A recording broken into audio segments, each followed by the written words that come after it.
tampilkan apa sih dan bagaimana bentuk dari media teknologi tersebut. Yang pertama adalah media cetak, adalah media yang berasal dari teks, gambar, serta ilustrasi pendukung lainnya yang digunakan sebagai penyampai pada informasi belajar. Misalnya adalah media grafis, adalah media visual yang menyajikan fakta, ide, atau gagasan melalui penyajian kata, kalimat, angka, dan simbol atau gambar. Contohnya adalah grafik, kemudian diagram, bagan, poster seperti yang terlihat di gambar, dan papan flanel.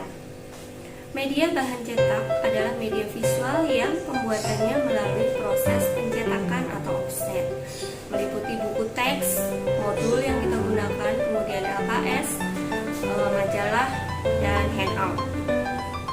Media gambar diam adalah media visual yang berupa gambar yang dihasilkan melalui proses fotografi, contohnya adalah foto.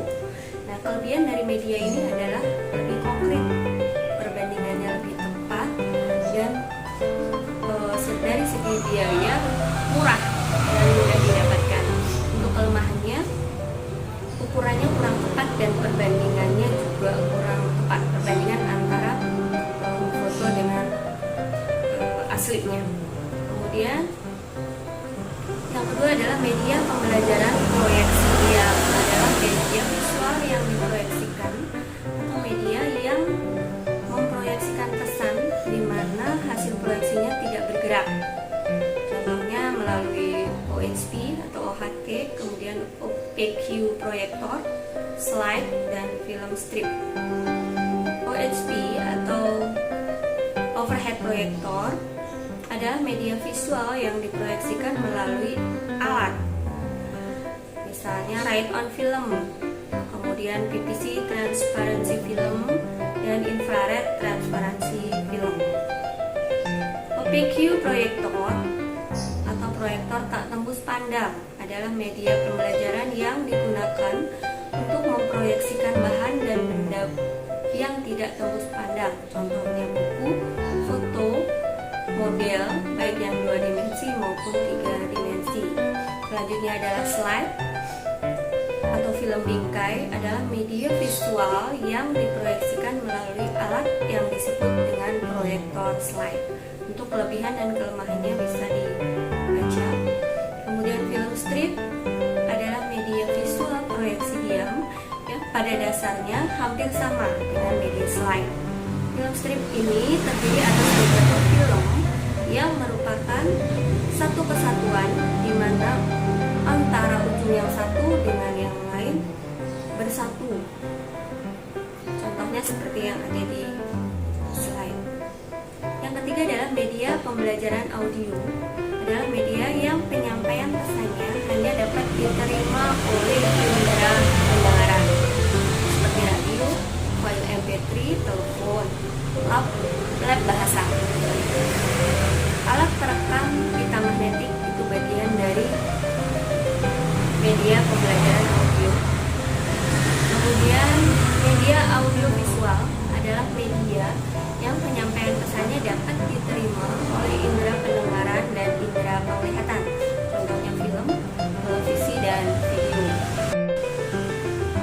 Kemudian multimedia interaktif adalah suatu multimedia yang dilengkapi dengan alat pengontrol yang dapat dioperasikan oleh pengguna, sehingga pengguna dapat memilih apa yang dikehendaki untuk proses selanjutnya.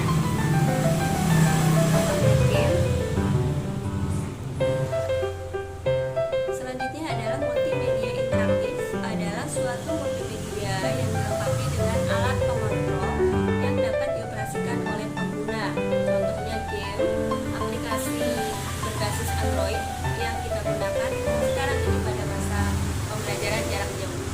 Kemudian e-learning adalah suatu sistem atau konsep pendidikan yang memanfaatkan teknologi informasi dalam proses belajar mengajar.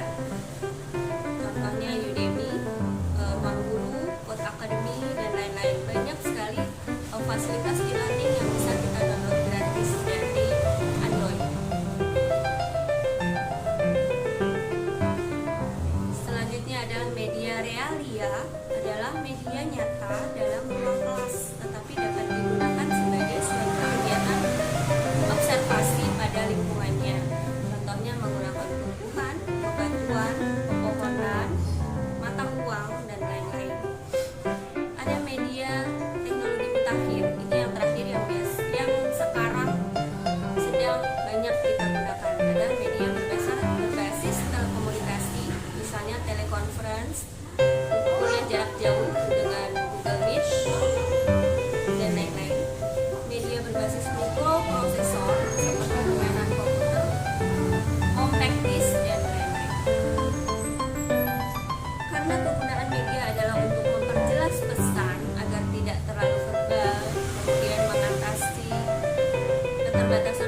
interaksi sebagai media